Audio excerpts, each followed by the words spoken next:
Prepare to experience the strongest radio allowable by law. Secrets will be revealed. Myths dispelled. From the studio gym where excuses never apply, it's Superhuman Radio with your host, Carl Lenore.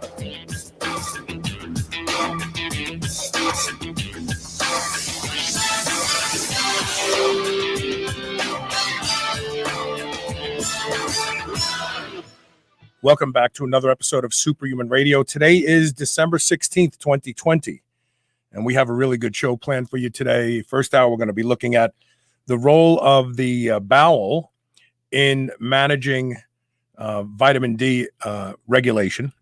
Some recent research out of Rutgers University shows that there's parts of the intestine that are doing things that we never realized and what the implications of that are. A lot of people in my audience I know suffer from Crohn's and IBS and ulcerative colitis, and we've done shows about that. Well, this is very important to those of you that fit into that category. Later in the show, we're going to talk about this really amazing little device that I've fallen in love with. I carry it around the house. It's called Myostorm. We're going to talk about that later because you can actually massage, use it to recover faster, treat injuries with it in the comfort of your own home, your car, your bed, wherever you want to. It's very exciting. We'll talk about that later. Of course, Friday is my 15-year anniversary show. And those of you who've been listening to the show for a long time, I'm asking you to do one of two things. Either email me at onair@superhumanradio.net with just your full name and the year you started listening. If you're a little more courageous than that, you can make a video with your smartphone. A short video, 10, 15, 20 seconds. Wish the show happy 15th anniversary and upload it to shrnetwork.biz/yourstory, and we'll include it in the montage that will be playing throughout the show. We're only going to have a couple guests on the show. These are guests that had a genuine impact in the direction that this show took as it changed organically.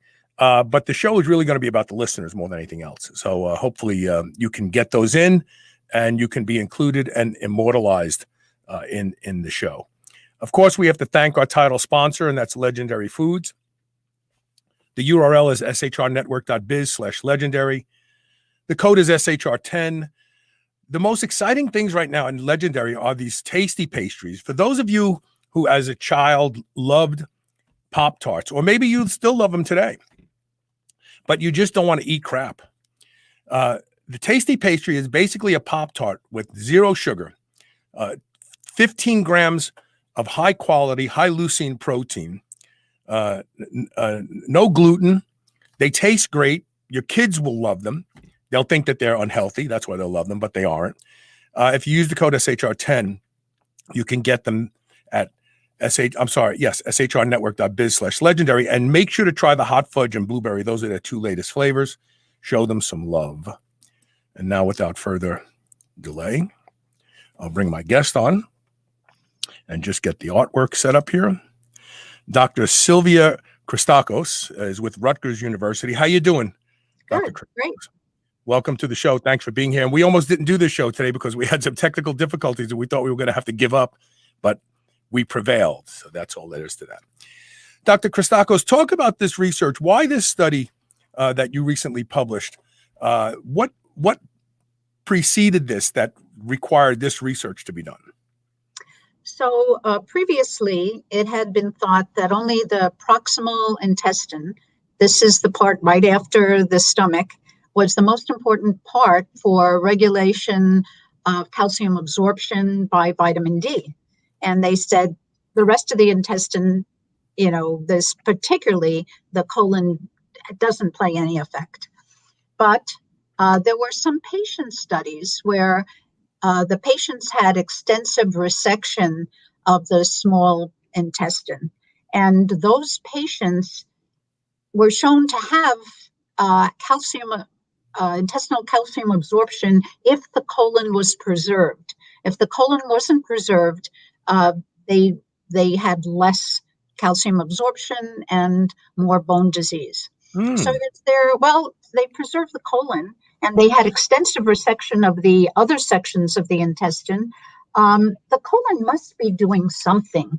even contrary to what had been thought. So we decided to test that. And I can tell you the mouse model that we used. Yes, that's what I'm saying. So to explain this study, what exactly did you do? How was it constructed?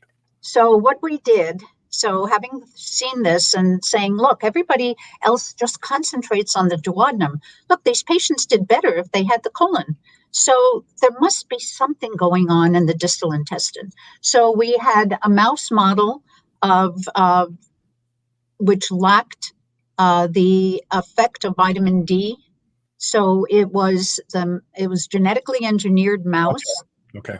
to have no vitamin D receptor. So these mice had no protein that binds the active form of vitamin D, and that protein mediates its actions. So they have rickets. They have bone disease because they don't have any vitamin D receptor. We'll call it the VDR, vitamin D receptor knockout mouse.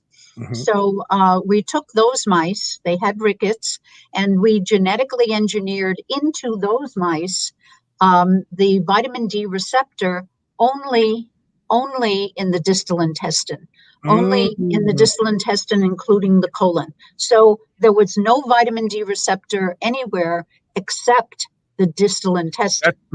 That's brilliant. Okay.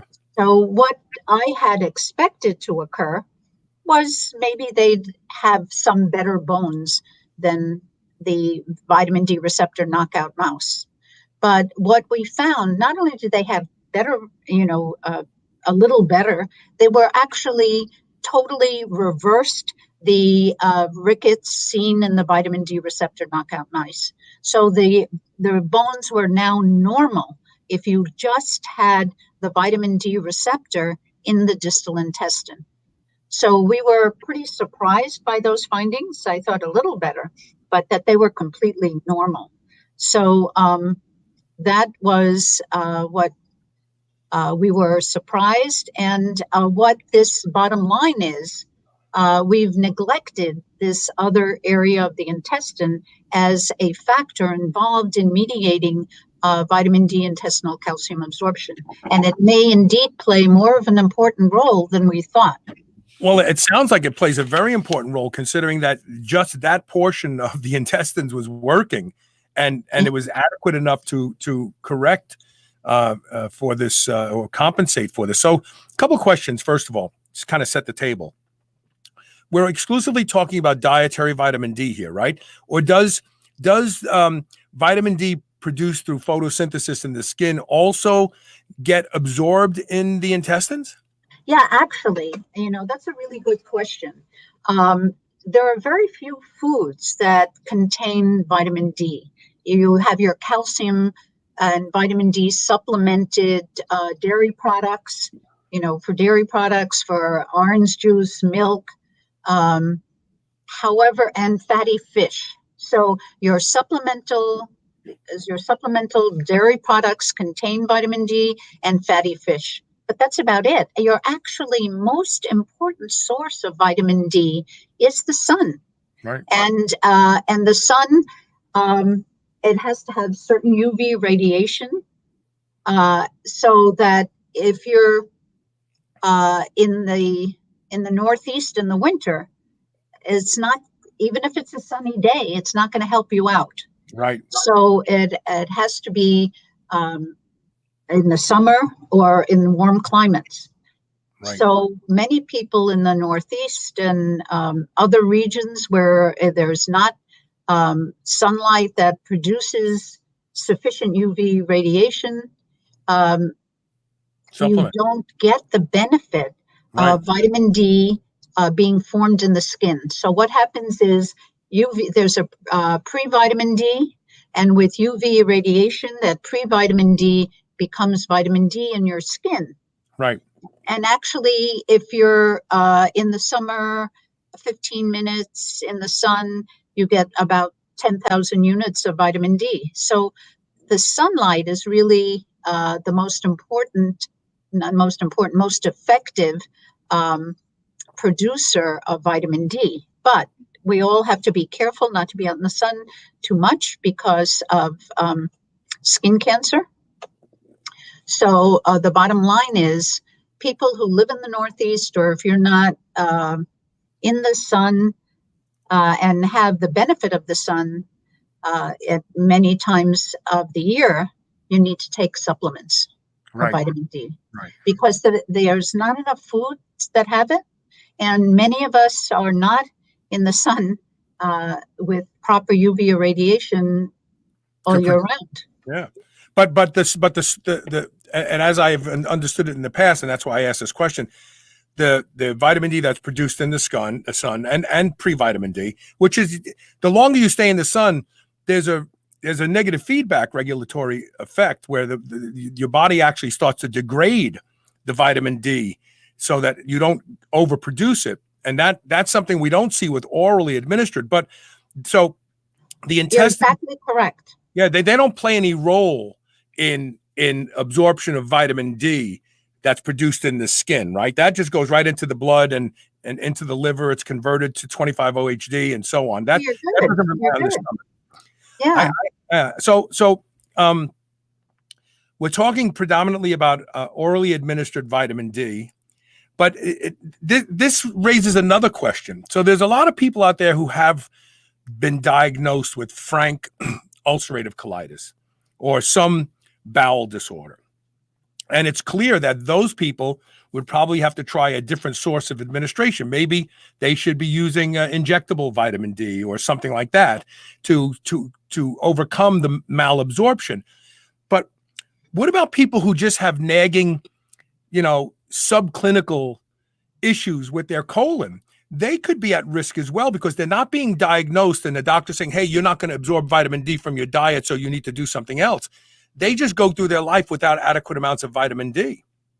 Well, what it is, the people with colitis, the people that have problems with their colon, they still have the proximal intestine intact. So even though the distal intestine plays a role, the proximal intestine, you can't minimize the importance of the proximal intestine. So all those people have the proximal intestine. So they perhaps can be compensated, but perhaps the people that have colitis and they have to watch out for bone disease. Maybe they have the proximal intestine, but if you need the distal intestine as well as the proximal intestine, it's not to minimize the role of the proximal intestine, which is very important. But obviously, nature gave us both for a reason. They probably complement each other in working on absorption. Yeah.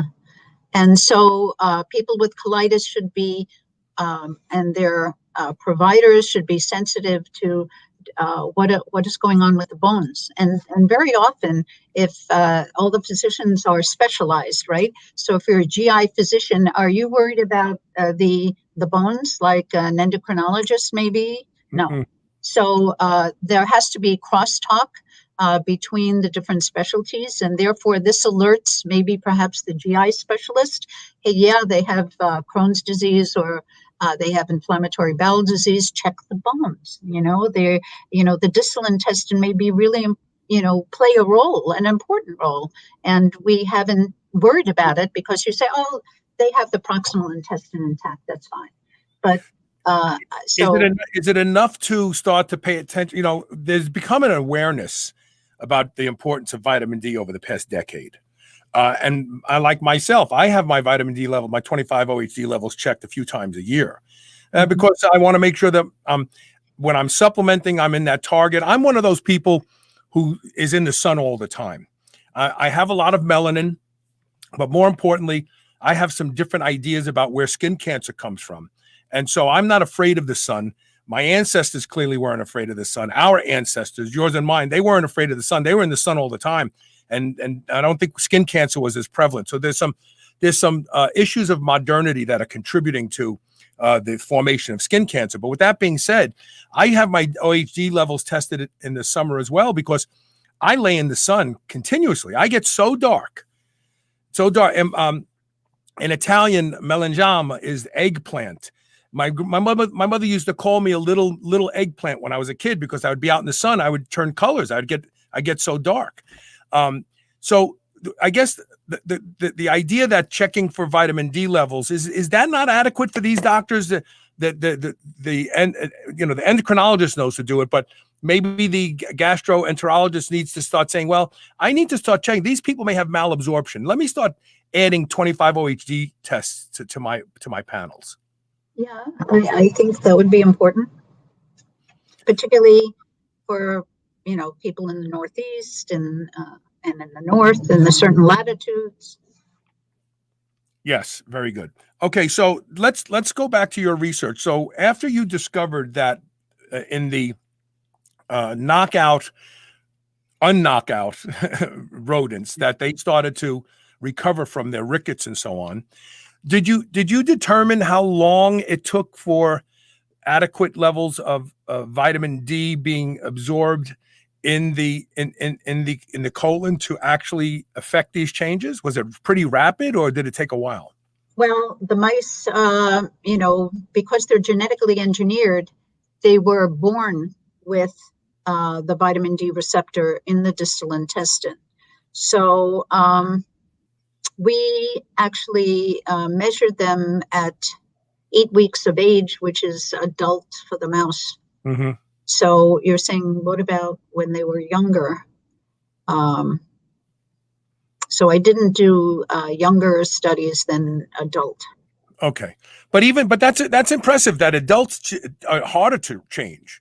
They're harder to see because they're kind of they've reached their peak, let's say, and they're harder to change. So you still saw remineralization of the bones once the perfect. In weeks. Perfect. In weeks, how long? 8 weeks of age. At 8 weeks of age for the mouse, and right. Mm-hmm. Wow, that's stunning. What else did you learn from this research? Was there anything that really kind of jumped out at you? Like, I know you had endpoints in mind, but was there anything that made you go, wow, we didn't expect to see that? The other thing we didn't expect was that, we do genome-wide studies, what other genes were changed. And what we found was the genes involved in the duodenum in active calcium transport were the same genes in the distal intestine that were induced. So we said, before that, people said, oh, the distal intestine, first of all, isn't involved. And if it is involved, it's just passive calcium transport. It doesn't have the same genes as perhaps the proximal intestine doesn't respond to vitamin D similarly. We found that it was the same. The same genes, the same players, the calcium channel, the calcium binding protein that's in the proximal intestine were also in the distal intestine and responded to vitamin D. So this is active calcium transport in both sections.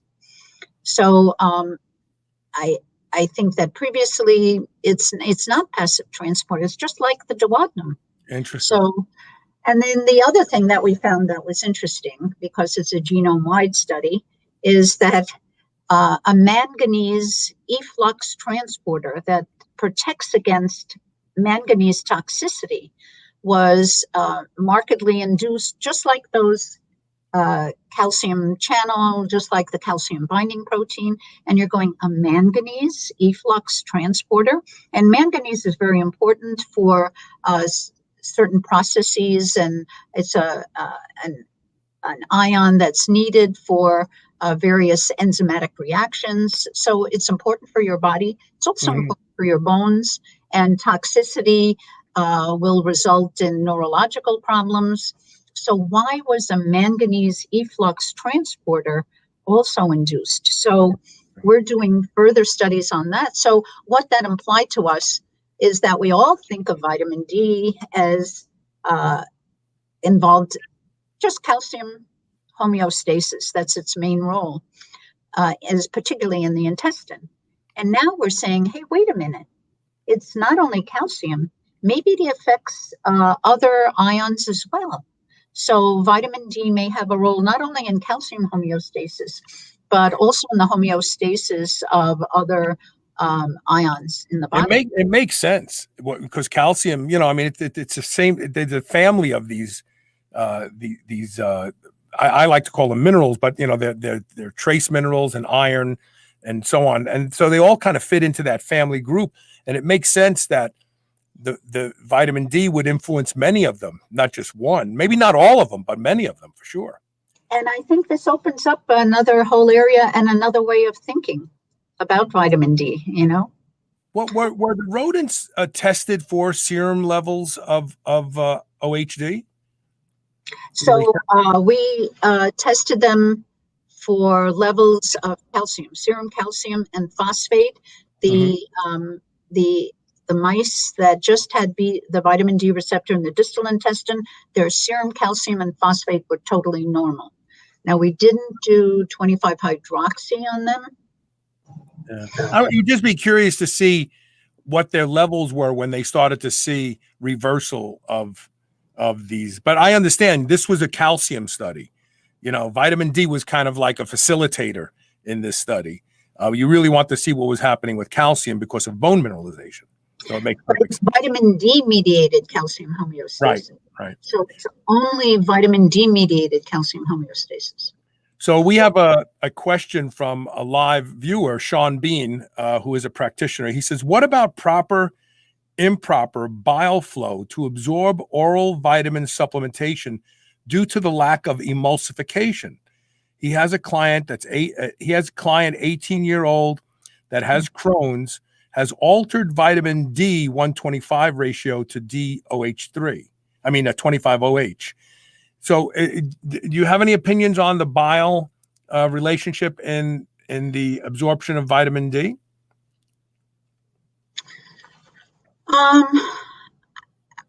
Now, I'm not sure bile flow directly affects vitamin D, as far as I know.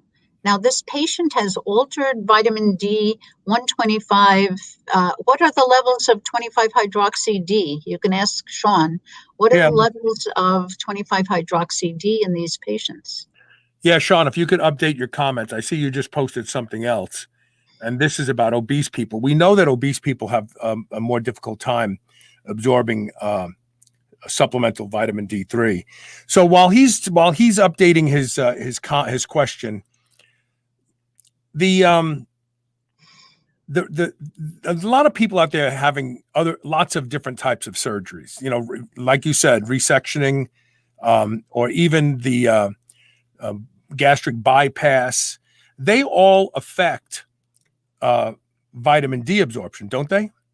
Yes, the gastric bypass patients have a really severe problem because they're losing the proximal intestine, and they indeed have bone disease, and the clinicians are very aware of that. So and why I think this is important, can we target for these people who've had the gastric bypass the distal intestine and calcium absorption in the distal intestine, and would that help those individuals? And what we're doing as the next step and what's currently in progress is that we're collaborating with chemists who've made analogs of the active form of vitamin D that will only target the distal intestine. Oh, so wow. What they do, they add a glucuronide to the active form of vitamin D, and that glucuronide is only cleaved in the distal intestine. It has the bacteria in the distal intestine, so that will cause it to be active only in the distal intestine. And we're looking at the effectiveness, at least in mice and aging mice, on these analogs on improving calcium absorption if you just target the distal intestine. So maybe for the patients with gastric bypass who have so many metabolic abnormalities, that at least to help their bones, that you can target the distal intestine through some of these analogs. Yeah, they malabsorb copper. You're everything. An ion, they malabsorb everything. It's very sad. It's very, very sad. So Sean Bean did update his comment. He said he just says 25 with 125 at 88. And what's the 25? I guess that's the OHD. Oh, 25 isn't, That's kind of low, 25 but always. it's not, sometimes I think they overdo it, with testing. Like normal people, everybody has to get tested to 25 hydroxy, but do you really have to get tested? And is 25 really bad? There's been controversy on whether 30 or 20 is okay. And the bottom line is the Endocrine Society says, oh, you should be 30. And the Institute of Medicine said, no, 20 is okay if you're normal. So the consensus is that you should be 30 and above. 30 within a range is okay if you're older and if you have some disease process. If you're healthy and young, 20 is okay. So 25 is okay. I'm not sure about the 125 level. And bile acids can bind to the vitamin D receptor. So, but it's the bile acid mechanisms that can occur through the vitamin D receptor, not that the bile acids affect vitamin D, but they can affect their own action through the vitamin D receptor. So I'm not sure about the bile acid and this patient, and I can just comment on that 25 hydroxy is okay, and I'm not sure what's going on here. So we have to take a commercial break. Oh, When we okay. come back, I'm going to submit a question to you because I have a theory on how to find every individual person's sweet spot for 25 hydroxy. And I want to run it by you, and you can, and I want you to be, if you, Carl, you're crazy. That's ridiculous. I've never heard of that before. I want you to tell me when we come out of the break. We're going to be right back with more Superhuman Radio. Stay tuned.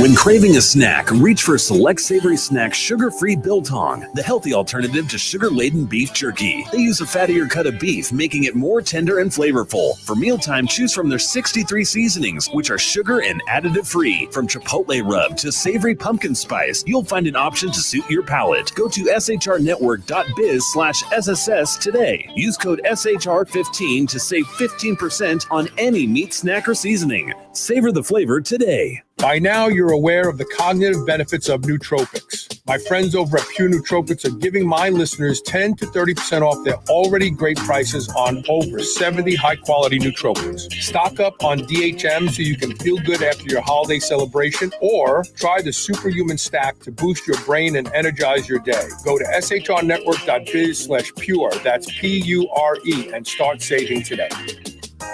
New Mass Pro Synthogen X2 just upped its own legendary game. To distance itself even further from the rest of the pack, Synthogen X2 now has double the key active ingredients. If you've ever wondered what steroid-like recovery feels like, Synthogen X2 delivers. See why others compare it favorably to powerful bodybuilding drugs at synthogen.com. Mass Pro Synthogen. When you train with it, you'll gain with it. Getting a massage post-workout is a proven strategy to facilitate better recovery. Getting to massage therapists can be difficult and expensive, especially in these times. The solution is the Meteor, a heated massage ball from Myostorm. Reduce pain and soreness and expedite recovery with the Meteor's research-backed vibration settings and therapeutic heat. It's convenient for travel and works on any body part. Go to shrnetwork.biz/Meteor and use code SHR15 for 15% off and free shipping if you buy 2 or more. Start recovering better today. TaylorMade Health is focused on making sure you're able to perform and look your best. They are a leader in game-changing supplements and cosmetic products. Whether you want to increase strength, expedite recovery, facilitate soft tissue repair,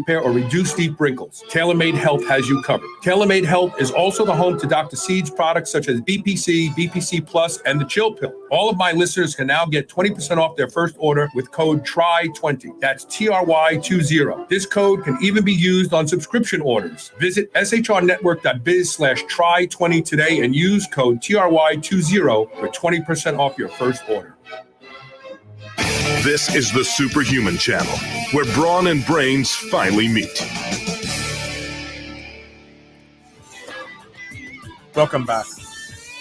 We're talking with Dr. Sylvia Christakos from Rutgers University. We're talking about regulation of vitamin D in the intestines and in the, more importantly, the colon, which was previously thought not to even play a role. So I have to give you a little of the backstory to understand why I think this is the best way that we should be testing patients for vitamin D.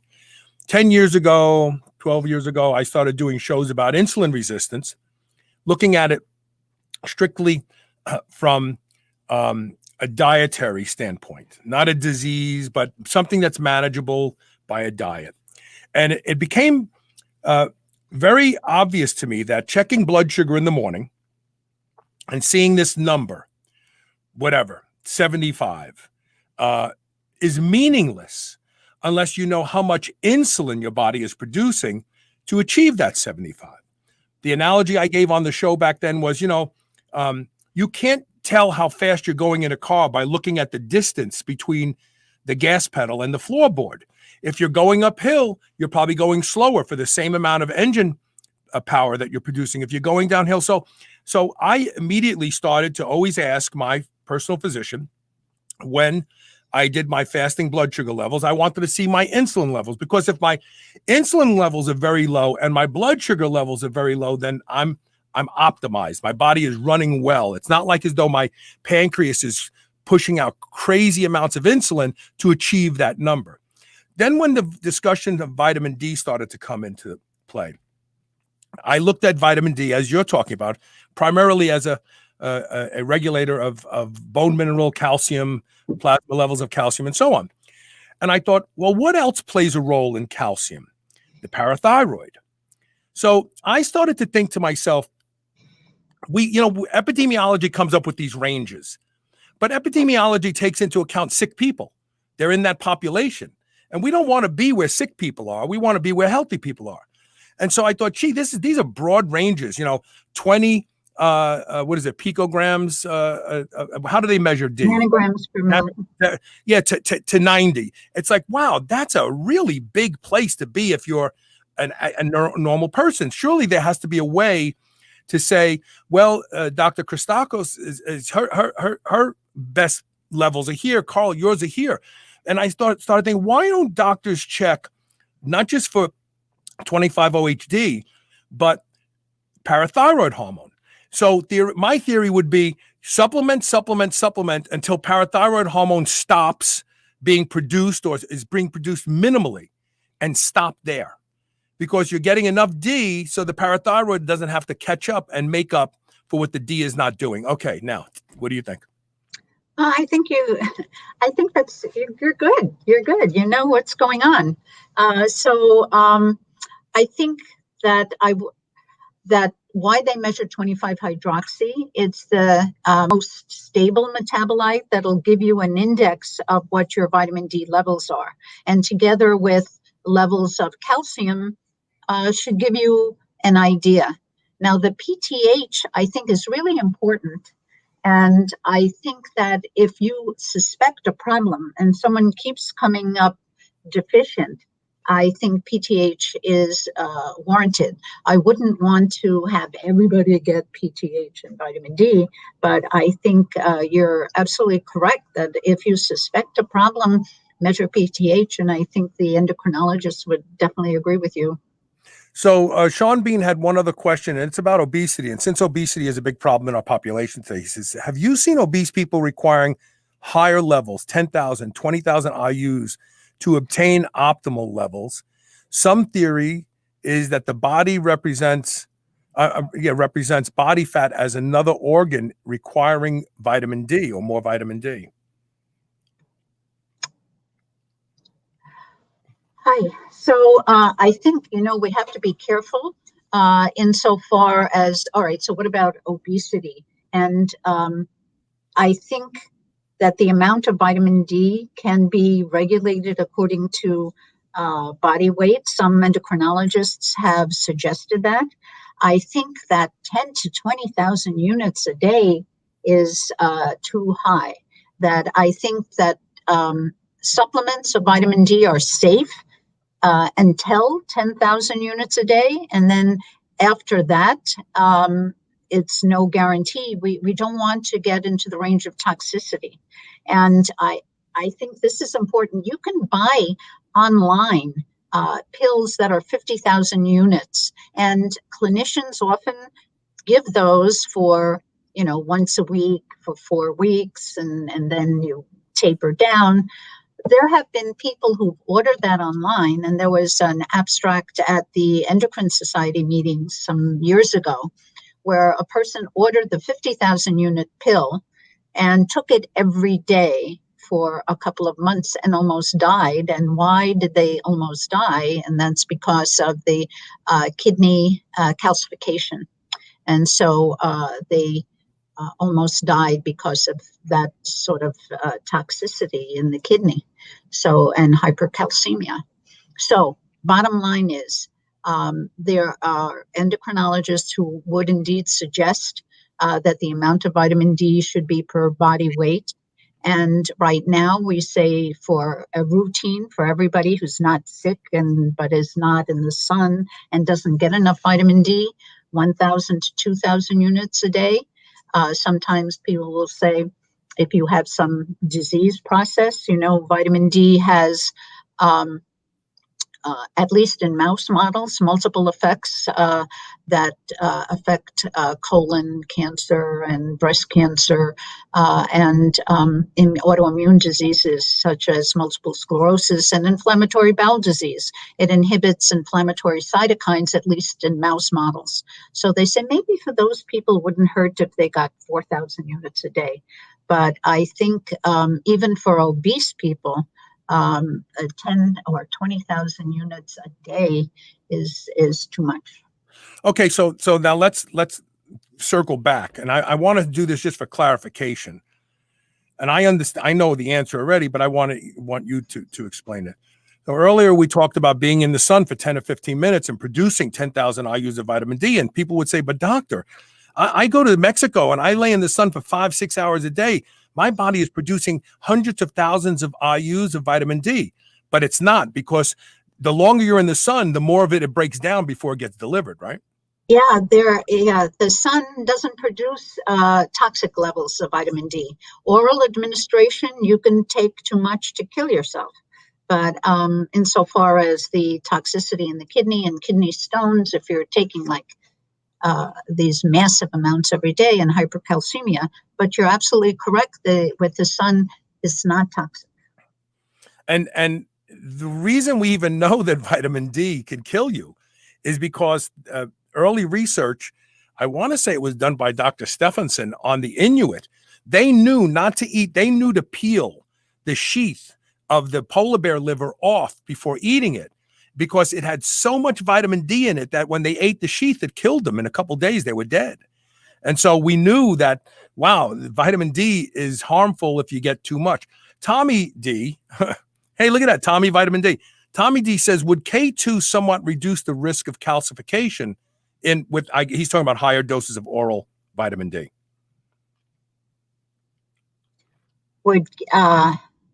There's a lot of vitamin D supplements out there that come in 5 and 10,000 units, and they include some of the K2, because it said that the K2 keeps it from going into tissue and causing tissue calcification. So what is the K2? K2 is vitamin K. Vitamin K. There's 3 different. So that's for blood clotting. Yes. And so the supplement companies now include in larger dose vitamin D.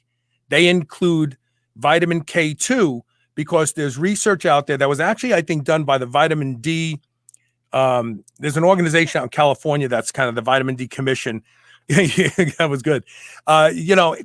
They say, well, if you take K2 with high doses, you're safe. You won't get the tissue calcification. I don't believe that. Okay. So, and with blood clotting, it's a blood clotting mechanism that's mediated by calcium. So what vitamin K does, it adds a gamma carboxyglutamate to various clotting factors, blood clotting factors, and that gives them a negative charge so that they can go to the site of injury where the plasma membrane is, and where there's calcium in the plasma membrane, right? So now these clotting factors can go to the site because they have a negative charge and they attach to calcium. But that's their link to calcium is in the blood clotting mechanism of action, not that vitamin K is going to reduce the risk of calcification, in my opinion. Right. Interesting. Very, very interesting. So getting back to the study at hand, what should physicians who are or gastroenterologists that are ordering their patients to have specific types of surgeries, and a lot of these surgeries are necessary. They're not like elective. When somebody says to you, you have an obstruction, we have to remove a portion of your intestines so you can stay alive. Right. What should those doctors be thinking about moving forward to counsel their patients to see another physician and make sure that they have they're not developing malabsorption of D or other things? Yeah, I think that's with this research that alerts you to the fact, are we taking out the distal intestine? How is that affecting the bone? Do we need to consider, so certainly if some of these patients have the proximal intestine, we need to consider their calcium absorption because we are affecting the colon. And maybe they hadn't thought about that before. Right. Yeah, especially since you said previous research made the colon seem optional, like, it has nothing to do with vitamin D absorption at all. So we don't have anything to worry about. We're going to take our last commercial break. When we come back, I want to talk about vitamin D specifically in the context of today's world.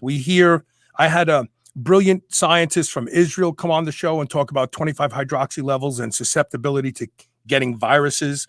There's research that we talked about on this show earlier in the year that shows that vitamin D3 and its subsequent elevation in 25 hydroxy levels has the ability to kind of turn off retroviruses' ability to replicate.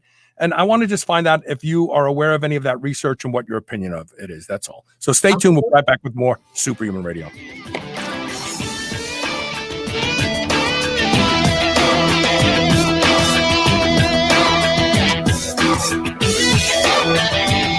Whether your goal is to build muscle or burn fat, you'll find everything you need at Redcon One. Need help getting a good night's sleep? Try Fade Out, or the most popular pre-workout supplement on the market today, Total War. Sign up for their new Transformation Challenge and win $10,000, or shop for apparel that people at the gym will know that you are serious about your training. Need a testosterone booster that works? Check out Boomstick. Whatever you need, you'll find the best quality supplements on the market at Redcon One. Go to redcon1.com. That's REDCON1.com, or go to superhumanradio.net and click the Redcon One banner ad today.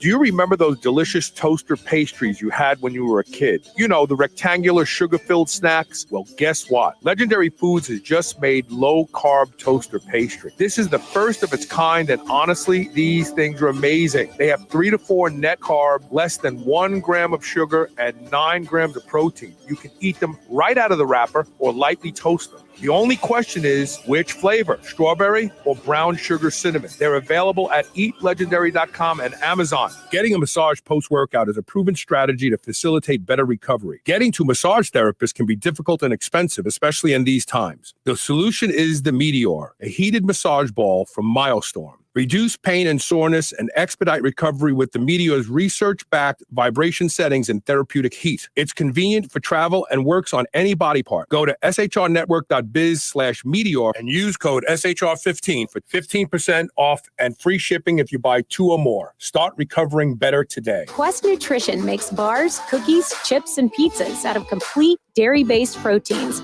Our products minimize net carbs and sugar without sacrificing taste. Each delicious chocolate-flavored chip, cookie chunk, and crunchy crumble is custom-made to maintain Quest macros. It's time to enjoy foods that work for you, not against you. It's time to enjoy your quest. When craving a snack, reach for Select Savory Snacks Sugar-Free Biltong, the healthy alternative to sugar-laden beef jerky. They use a fattier cut of beef, making it more tender and flavorful. For mealtime, choose from their 63 seasonings, which are sugar and additive-free. From chipotle rub to savory pumpkin spice, you'll find an option to suit your palate. Go to shrnetwork.biz/SSS today. Use code SHR15 to save 15% on any meat snack or seasoning. Savor the flavor today. Move over, superheroes. This is the Superhuman Channel.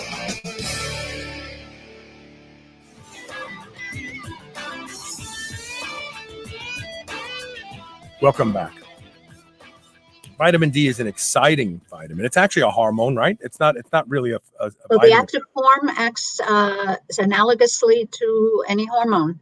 Yeah. It binds to a nuclear receptor and affects transcription of various target genes, just like any hormone. And it's very exciting. And maybe we put a little bit too much on the shoulders of vitamin D, and we think that it has all, some pleiotropic effects and it'll cure everything and it'll fix everything. However, at the onset of the year with the current pandemic, there was lots of interesting research. I actually wrote a blog in February after citing many articles that I sourced that showed that vitamin D and the sun, we talk about vitamin D like it's this thing, and we forget that it's actually this artificial replacement for the sun. That's really what it comes down to. We get it in our gut. It does work differently, but it works the same in some cases. Obviously, the sun also activates another hormonal process called the melanocortin system, which I think a lot of times actually is the reason for some of the things attributed to vitamin D, but that's another discussion entirely. But the research that I found back then showed that in SARS and MERS and even in HIV, high levels of 25-hydroxy stopped retroviruses from accessing reverse transcriptase and reproducing in rapid quantities. And the viral load wasn't nearly as high as it was expected. What do you think about that? Does vitamin D really have that strong of a potential effect? So we know about vitamin D affects the immune system, and we know that it inhibits inflammatory cytokines. The role of vitamin D in viral infections is controversial. Okay. So some people say yes, some people say no, and you can find literature on both sides. For autoimmune diseases, everybody says, at least in the mouse models, and yes, it definitely inhibits these various inflammatory cytokines. So, and I think what you had mentioned, does it do everything? What we've learned from the mouse models is that it's so compelling. If you look at these mice, we did research in multiple sclerosis, and the mice weren't walking, right? They're EAE model, and then you give them 125, and then they start walking. So, and then I collaborated with a younger investigator on a new mouse model of inflammatory bowel disease, and you give them vitamin D, and there's no inflammatory bowel disease. So does vitamin D do that in humans? We have we don't have enough clinical trials to say that. But Right. The mice studies do indicate that there are various pathways that vitamin D affects that will result in these changes in the mice. And since so many genes are analogous in mice and humans, I think the importance of all of this vitamin D pleiotropic actions is that we can identify various new targets for treatment through the pathways. Maybe vitamin D won't do that in humans. We don't know definitively, right? And but there is compelling evidence in multiple sclerosis that if people were deficient from when they were young, and this was a very large study done, that they were more susceptible to multiple sclerosis when they were older. So, but there are few definitive clinical studies. I think the pathways are really important. And back to your question about viruses, that's the most defined area. Right. So, and with COVID-19, what's really interesting is they have paper after paper in this past year on clinical studies that the patients who had COVID-19, it was correlated to vitamin D deficiency. What we don't have is what are mechanisms? Do we have, and we're going to collaborate here. I'm in the International Center for Public Health is here in Newark. And I'm collaborating with Padmini Salgame, who is an immunologist. And we are going to look in various mouse models to determine is there an effect of vitamin D. I mean, there's one step to show deficiency in patients. And susceptibility, right. Deficiency and susceptibility they're corollary. They're not causative, obviously. Exactly. Yeah. So I think that's important. There's so much, and then I see paper after paper. It says somebody's got to do the mechanism. Yes. So Padmini and I will at least try to address this. One of the fascinating there's so many fascinating downstream metabolites, when you start going further away from just 25-OHD or 125. And one of them is a peptide. I did a show about this peptide last year. It's called LL37. It's a human cathelicidin, and it's a antiviral, antifungal, antimicrobial. It's just this magic. Cathelicidin, right? You're talking about cathelicidin. So we published a paper on that about a year ago, and it's very important what you're saying. It's an antibacterial compound. So vitamin D does indeed, not only does it, see, you're good. You know a lot of this. So vitamin D not only inhibits inflammatory cytokines, but also affects the innate immune system, where it induces this LL37 cathelicidin, which is an antibacterial compound. Mm-hmm. So, for example, they thought there was a paper in Science that said, that's how vitamin D is good for TB, right? Because cathelicidin is induced in macrophages, and that kills the TB bacteria. Okay. Then Padmini and I wrote a grant and did a study where nobody had looked in the mice. You're doing this in macrophages, right? So, and what we found, that's why we have to be very cautious, is that 125 in her mouse model made it TB worse. And why is that? Wow. So I have some theories. All right. So you need inflammatory cytokines to fight the bacteria, right? And there's antibacterial compounds. So it's a two-edged sword, right? So if you're killing the inflammatory cytokines that need to fight this TB versus the the cathelicidin, which is the antibacterial compound, that's increased. The other one is decreased. Well, it appeared, at least in that mouse model, that the cytokines were important. And so we inhibited them. So even though, and it was a mouse model, I must say that cathelicidin is only in humans. So the mice didn't have cathelicidin. So to follow up on that study would take the mice that were humanized, that you put in the cathelicidin gene, we did do a pilot on those mice, and it didn't make much of a difference. They still got worse. So which part of that sword is going to predominate? And at least in that mouse model, we needed the cytokines to fight the TB infection. So, and it's not just that. I think there's you point. What part of the hard part of all of this is we just want to look at this one thing. We just and the body is so complex. It's almost insulting to think that, just like you said, if we get rid of these bad pathogens, everything will be fine. But inflammation plays a very strong role, negative and positive.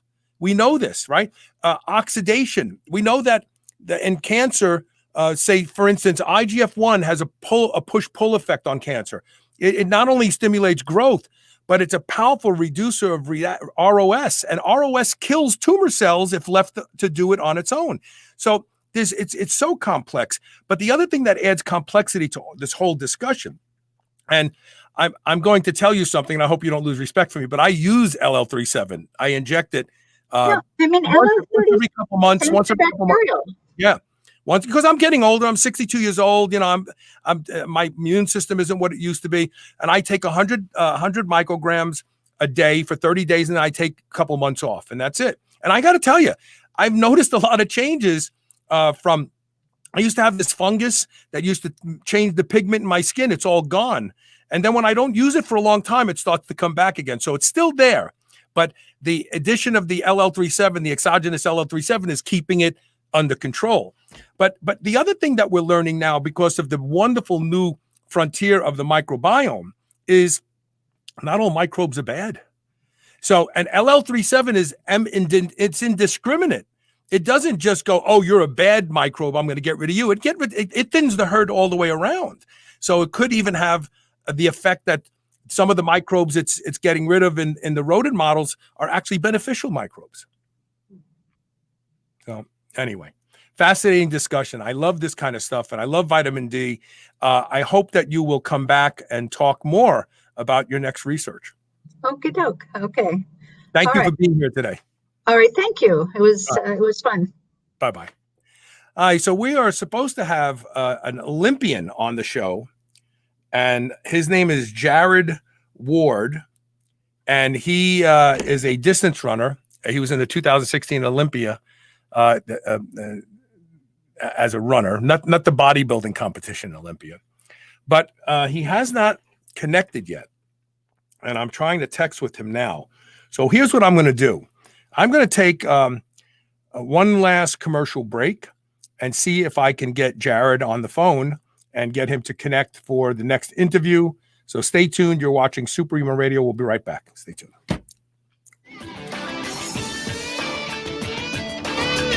Oh, here he is. That's great.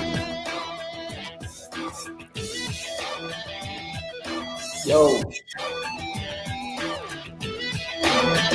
Do you remember those delicious toaster pastries you had when you were a kid? You know, the rectangular sugar-filled snacks? Well, guess what? Legendary Foods has just made low-carb toaster pastry. This is the first of its kind, and honestly, these things are amazing. They have 3 to 4 net carb, less than 1 gram of sugar, and 9 grams of protein. You can eat them right out of the wrapper or lightly toast them. The only question is, which flavor, strawberry or brown sugar cinnamon? They're available at eatlegendary.com and Amazon. New Mass Pro Synthogen X2 just upped its own legendary game. To distance itself even further from the rest of the pack, Synthogen X2 now has double the key active ingredients. If you've ever wondered what steroid-like recovery feels like, Synthogen X2 delivers. See why others compare it favorably to powerful bodybuilding drugs at synthogen.com. Mass Pro Synthogen. When you train with it, you'll gain with it. Getting a massage post-workout is a proven strategy to facilitate better recovery. Getting to massage therapists can be difficult and expensive, especially in these times. The solution is the Meteor, a heated massage ball from Myostorm. Reduce pain and soreness and expedite recovery with the Meteor's research-backed vibration settings and therapeutic heat. It's convenient for travel and works on any body part. Go to shrnetwork.biz/Meteor and use code SHR15 for 15% off and free shipping if you buy 2 or more. Start recovering better today. By now, you're aware of the cognitive benefits of nootropics. My friends over at Pure Nootropics are giving my listeners 10 to 30% off their already great prices on over 70 high-quality nootropics. Stock up on DHM so you can feel good after your holiday celebration, or try the Superhuman Stack to boost your brain and energize your day. Go to shrnetwork.biz/pure, that's PURE, and start saving today.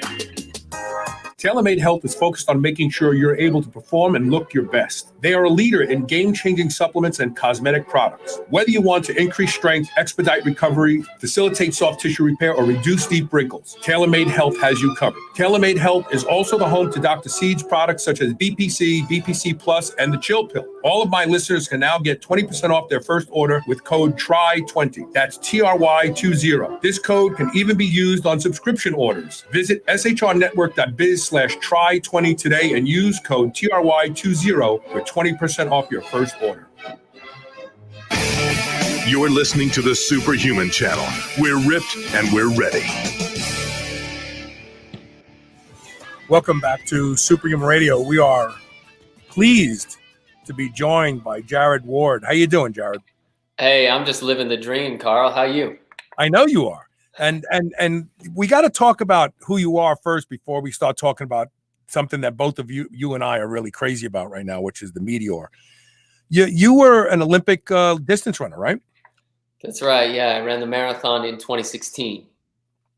Are you still running now? Do you still run?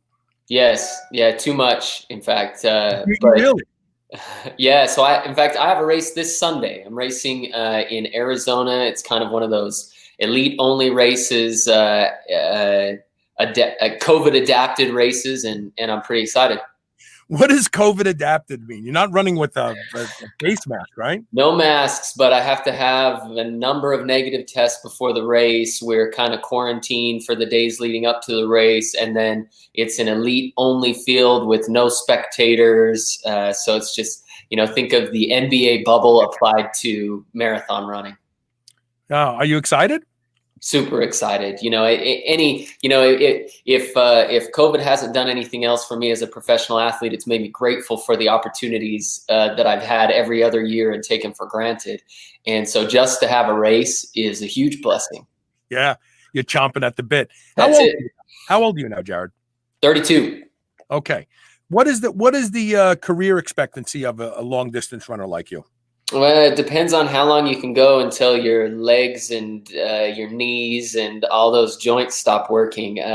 So we have it better certainly than gymnasts or sprinters or things like that, because your cardiovascular system can I actually really believe it can just keep getting better forever. But eventually your body just can't quite keep up with the pounding. So if I can last another 5 or 6 years, I'd be pretty happy. I think peak's probably into the mid 30s as long as you stay healthy. Now, what part of the country do you live in? I live in Utah. Oh, really? So do you ever get up to Mount Zion National Park at all? Isn't that place beautiful? Yes. I lived in Vegas for 8 years when I was in my 20s, and I used to go to Mount Zion to go camping. And once you get in there, you don't want to leave. It's just beautiful. It's amazing. No, yeah, I think some of those southeastern national parks in Utah are something else. Moab and Capitol Reef, and and then down into the Grand Canyon, and then Zion. I mean, I don't know what happened in that area when God was creating the world, but he set some pretty things in motion. Beautiful. Excuse me. So obviously you have some nagging injuries at this point in your life, huh? Always something. And there's this neat little thing, and it's I carry it around the house with me. In fact, it's plugged in right now, and I forgot to take it with me. But it's called the Meteor, and it kind of looks and feels like a smaller version of the ball that we used to use to play dodgeball. It's right in the palm of your hand so nicely, but it's got 3 different vibration settings and heat, and you can fit this thing everywhere. I see a lot of these, basically they kind of remind me of jigsaws with rubber balls on the end. I see a lot of them, people are pounding themselves out with it. I don't think that's good. I actually think that even some massages are injurious. They actually hurt you, and like you hurt for days, and people want to tell you that's good. No, that's not good. If you did an exercise that made you feel like that, you wouldn't do it again. But people keep going back and getting hurt. But this ball, the Meteor, is it's the only one I've ever used, and I use it all the time, and I use it so many different ways. It's ridiculous. You use it too, don't you? Yeah, I use it every day. How do you use it? Then I'll tell you how I use mine. Well, I'm excited to hear that. You got me on the edge of my seat now. Well, it's nothing that great, but it's just going to be funny when I tell you. No, so as a runner, I feel like one of the one of the tightest places that I get is my upper glutes and my external rotators, kind of right there in your seat. And as I get those looser, and even into the front, when you get into like hip flexor and the top of your quadricep muscle there, if I can get that area loose, everything running seems to feel a little bit better. So I spend a lot of time on my glutes, just kind of rolling out, massaging on that vibrating, heating ball in the mornings before I run. But I also love it for plantar fasciitis, right in my arches. So I wouldn't say I suffer from plantar fasciitis, but anyone who runs is going to get, achy, sore arches every once in a while. And getting that right under my foot, I've found is incredible for relieving that specific spot. And it's the perfect size.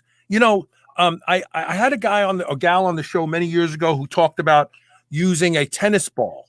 Sure. But it doesn't work for me. I'm a big guy and getting that tennis ball right where I want it and then, kind of rubbing on it.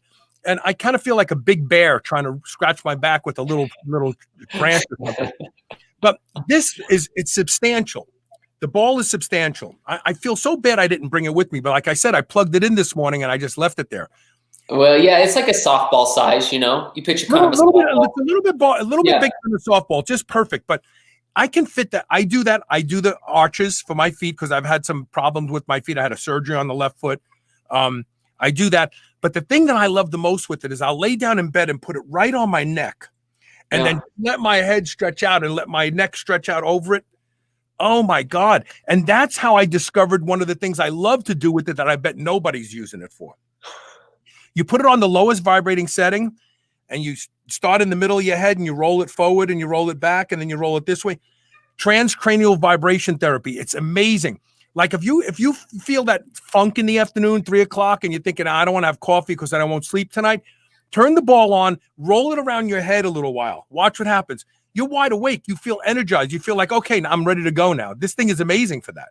That's interesting you say that because, from an athlete perspective and just getting some stimulation, vibration that helps your rollout feel a little bit better. There's a whole range of vibrations that you can use that satisfy that. But our engineer and CEO, John O'Depiri, really developed this ball with the research on vibration amplitudes and frequencies that resonate with the vagus nerve and your central nervous system. And so it's interesting that you say, it works well on your head. It vibrates at the frequencies that are most conducive to the human body for communicating with our nerves. And it was built for that. So I love doing that. And I discovered it one night when I was laying in bed with it and it kind of started to creep up and it felt good. It was that like my face felt like it was vibrating, but it felt good. It didn't feel scary. You can't do that with one of those punching boxing gloves on a handle. Like you can't do that. And the other thing I like about it is the heat. I have some lumbar spine issues. And so again, I'll lay down in bed and I'll push it underneath my lumbar spine. I'll kind of roll a little bit till it's right in the right spot. And the heat kicks in and it feels good. And I can actually feel a difference in the way I get out of bed and walk after I do that. That's the telltale sign for me. If I get out of bed and walk after that, I just feel like my legs work better. It's because it's separating I have some compression in L4, L5, and S1. Actually, bad compression. And it just kind of loosens it back up. And I can tell that my nerves going into my legs are unimpinged any longer up in that area, and they feel good. But it's the thing about this is you could use it anywhere. You could take it in your car. You could take it to work. You could use it at home. It doesn't look goofy like that sledgehammer on a jigsaw. I mean, it's actually, and you find yourself. I literally carry it from room to room. Elisa says to me, why don't you put it down? And I say, no, because I think when I get over there, I want to, since I'm working, I'm going to put it underneath my feet and I'm going to roll it out on my arches because I do the same thing you do. It's just fantastic. This is a must-have product. If you are a trainer, a trainee, or you're just getting older and you don't like the way your body is acting anymore, this is a fantastic product. And we have a fantastic offer right now. Right now, if you go to shrnetwork.biz/meteor, use the code SHR15, you'll get 15% off. Plus, if you order 2 or more, you get free shipping. And this is going to make a great Christmas gift for anybody who's fast enough to pull the trigger, because this is something that whoever you buy it for will think of you every day, because they will use it every day. And by the way, one of the things I hate about everything I have today is you got to charge things all the time. I find I only have to charge this once every 3 or 4 days. That's it. So it's a beautiful product. Fantastic. Yeah, the engineering was really well thought out on this. When you get products developed by engineers as opposed to business salesmen, you get stuff that has a lot of those things thought out. I just saw a blonde angel walk by. There are a lot of those in this house. But the other thing I wanted to mention is the high speed setting. That is just amazing. That is something that I use on my lumbar spine. That high speed setting, you feel that. It's not like it's really activating all of the muscle fibers that it's touching. It's just amazing. Well, I'm so glad to hear that feedback. It really was developed for athletes and by athletes. So, I partnered with these 2 founders early. The other founder besides Jono is a guy named Shaq Walker, and Shaq was a professional runner as well. And so it was built with athletes in mind. But what we found is that it really has a targeted audience of anyone that suffers from any kind of pain. And the product has really filled that niche, and we've received some of the most positive feedback from people in the chronic pain category. Sure, because it's immediate. The pain goes immediately when you use it. It's like it's gone, and somebody will say, "Well, but then it comes back 2 hours later." So you're telling me it's better not to have interrupted pain, just have it all day long instead of having. I do think that there's some things we can do to work on muscle tissues and things to lengthen tissues and help relieve pain and things like that it can work with. But yeah, think of it like your Tylenol or your ibuprofen. If you want to get off the ibuprofen, well, try rolling out on the Meteor. Yes. So how many children do you have? We have 4 and 1 on the way. Excellent. Any of them runners? We'll see. My oldest is 8, and a few of them like it. They're all active. Good for you. That's wonderful. Wonderful. Well, I'm excited about this product. I'm excited about the fact that you guys are sponsors on the show. And like I say all the time, we bring you free information like the interview we just did about vitamin D and the colon.